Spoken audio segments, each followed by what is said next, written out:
बिस्मिल्लाहिर्रहमानिर्रहीम। अस्सलामु अलैकुम वरहमतुल्लाह। सबसे पहले तो ये कि जी जितने बच्चे पास हुए मैट्रिक में उन्हें मुबारकबाद और उनके वालिदैन को मुबारकबाद। और आज की बात जो है वो बच्चों से भी है और उनके वालिदैन से भी है। सबसे पहले तो जो मैं अर्ज़ करूँगा वो ये कि अपने जहनों से ये बात तो बिल्कुल निकाल दें जो आज से 20 साल पहले, 30 साल पहले या उससे पहले जो की जाती थी कि जी आपने या ख़ुद जो है वो कितनी जमातें पढ़नी है, कितनी क्लासेस पढ़नी है, या आपके बच्चे ने कितनी जनाब जमातें और क्लासेस पढ़नी है। तो अब 10th तो हो गई जनाब, यानी कि मैट्रिकुलेशन, मैट्रिक। इसके बाद आपने करना क्या है उस पर ज़रा बात कर लेते हैं, वालिदैन से भी और बच्चों से भी। देखें, वो ज़माना चला गया कि जब बच्चे जो बहुत ज़्यादा लायक होता था, बहुत अच्छे नंबर लेता था, मतलब 80+ नंबर जिसके होते थे वो भी बहुत अच्छे नंबर होते थे। 90% तक जो होते थे वो तो एक्स्ट्रा ऑर्डिनरी बच्चे होते थे। अब तो खैर जो जिस तरह की परसेंटेज दी जाती है उसकी तो कुछ समझ ही नहीं आती कि वो किस तरह नंबर दिए जाते हैं, क्या मेरिट, क्या तरीक़ाकार है। खैर इस पे अलग से बात होगी। तो होता क्या था कि जी जो बहुत शानदार बच्चा नंबर लेता था तो उसने डॉक्टर या इंजीनियर बनना होता था। और MBBS एक ऐसा कला था जिस पे ताबड़तोड़ हमले किए जाते थे, और जो कामयाब हो गया वो तो MBBS कर लेता था, और जो नाकाम होता था फिर उसे BSc की तरफ जाना पड़ता था। वो टाइम तो अब बीत चुका। अब अगर आपके बहुत अच्छे नंबर आए मैट्रिक में, या अच्छे नंबर भी आए, मतलब आप 70% से ऊपर हैं या 60% से ऊपर हैं, तो सबसे पहले तो अपने जहन क्लियर करें कि आपने ज़िंदगी में करना क्या है, आपने कौन सा प्रोफेशन अपनाना है। अगर तो आप ये चाहते हैं कि आप मेडिकल वाली साइड पे जाएं और आपके नंबर भी कुछ 60% से ऊपर हैं, सिर्फ बहुत शानदार नंबर जो मौजूदा एक तरीक़ाकार है उसके मुताबिक नहीं है, तो आप बिल्कुल भी परेशान ना हो। प्री मेडिकल रखना चाहते हैं रखें, उसके अंदर बेशुमार अब फील्ड्स हैं।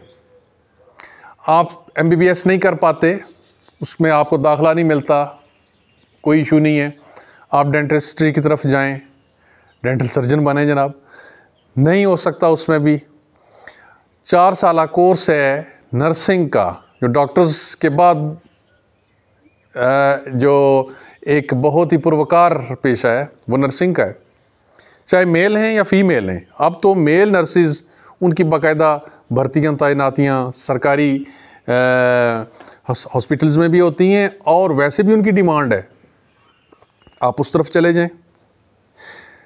आपके पास ऑप्शंस मौजूद हैं कि आप D फार्मेसी, B फार्मेसी वो कर सकते हैं, आप डॉक्टर ऑफ फिजियोथेरेपी बन सकते हैं, आप लैब टेक्नीशियन बन सकते हैं, डिस्पेंसरी की तरफ जा सकते हैं।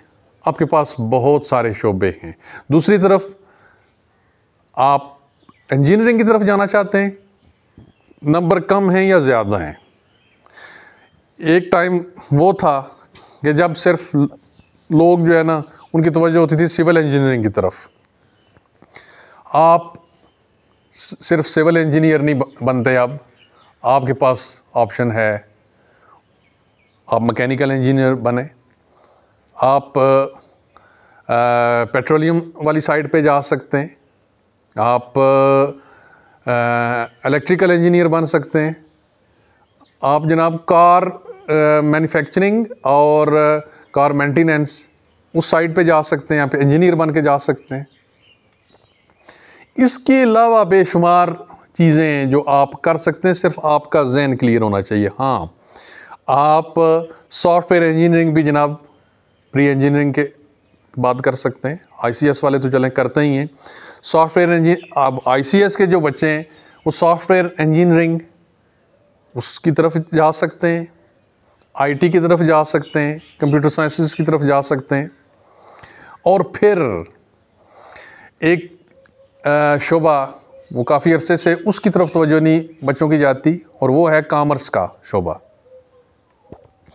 एक टाइम था लोग ये समझते थे कि सिर्फ बैंकिंग के अंदर जाने के लिए आपको आई काम और फिर बी काम करना पड़ता। नहीं, सिर्फ बैंकिंग तो नहीं है, हर इदारे के अंदर फाइनेंस डिपार्टमेंट तो मौजूद है, फाइनेंस के डिपार्टमेंट्स अलग से मौजूद हैं। तो कॉमर्स के स्टूडेंट्स उस तरफ जा सकते हैं, आप आई काम करें, आई काम के बाद बी काम करें। अब इसके बाद क्या है कि जो एक ट्रेडिशनल होता था जी, हमारे टाइम पे साइंस और आर्ट्स यही सिर्फ होती थी। आर्ट्स क्या था? ह्यूमैनिटीज होती है, जिसे आप एफए कहते हैं। अब पता नहीं क्यों उसे आर्ट्स कहा जाता था, हालांकि उसके अंदर कोई आर्ट का कोई भी सब्जेक्ट नहीं पढ़ाया जाता था बिलउमूम। तो उसकी भी अहमियत मौजूद है, ख़त्म तो नहीं हुई। हाँ, सिर्फ ये है कि आपने अगर मैट्रिक भी अच्छे नंबर्स में नहीं किया, आप ये समझते हैं कि आप की तालीमी कारकर्दगी आगे भी ठीक नहीं रहेगी खुदा न खास्ता, तो क्या कर देंगे, चलें जी 12 जमात करने के लिए एफ़ए कर लेते हैं। तो एफ़ए बीए का वैसे तो टाइम गुजर चुका है, बीए तो वैसे भी मतरूक हो चुका है, उसके लिए जनाब एसोसिएट डिप्लोमा वाली टर्म जो है वो कॉइन की जा चुकी है। तो अहमियत उसकी भी कम नहीं है। आपने या आपके बच्चे ने अगर ये इस तरफ जाना है कि जी लॉ पढ़ना है, कानून पढ़ना है, तो उसे एफ़ए कराएं। एफ़ए के बाद वो अब तो 5 साल LLB है, वो उस साइड पे जा सकता है। आपने या आपके बच्चे ने, क्योंकि मेरे मुखातिब बच्चे भी हैं और बच्चों के वालिदैन भी हैं, वो डिसाइड ये कर रखा है जी कि CSS करना है, तो CSS के लिए एफ़ए वाली साइड पे जाएं।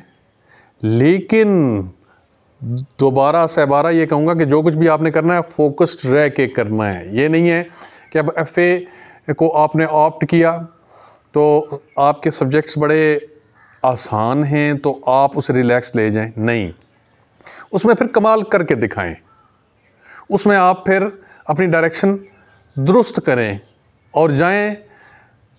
इसके बाद आप एसोसिएट डिप्लोमा जो अब बन चुका है, पहले तो BA होता था, वो करें, या आप करें BS करें किसी सब्जेक्ट में, एफ़ए के बाद BS इंग्लिश कर लें, BS उर्दू कर लें, IR वाली साइड पे चले जाएं, तो आप CSS की तैयारी इसके बाद आप करें, आप CSS कर सकते हैं। ये चंद चीज़ें हैं जो आपने करनी है। अब इसके बाद कुछ बच्चे ऐसे होते हैं जो एकेडमिकली बहुत वीक होते हैं, उनका दिमाग पढ़ाई लिखाई में नहीं चल रहा होता, उन्हें बिल्कुल भी बेकार ना समझिए। वो बच्चे हुनर सीखें, कोई भी हुनर सीखें। जिस हाथ में हुनर है वो बेरोज़गार नहीं हो सकता। और फिर कहूँगा कि जो कुछ भी करें फोकस्ड हो के करें। जो तहिया कर लिया दिल में, अल्लाह पे यकीन रखते हुए, ईमान रखते हुए, अपने ज़ोर बाजू पे, अपनी सलाहियतों पे एतमाद करते हुए आगे बढ़ें। और हाँ, आखिर में सबसे अहम बात कि जो भी करें हलाल रास्ता इख्तियार करें, हलाल कमाएं, हलाल कमाएं, हलाल कमाएं, क्योंकि बेटा गुजारा सिर्फ हलाल में है, हराम में कोई गुजारा नहीं है। जज़ाकुमुल्लाह खैर।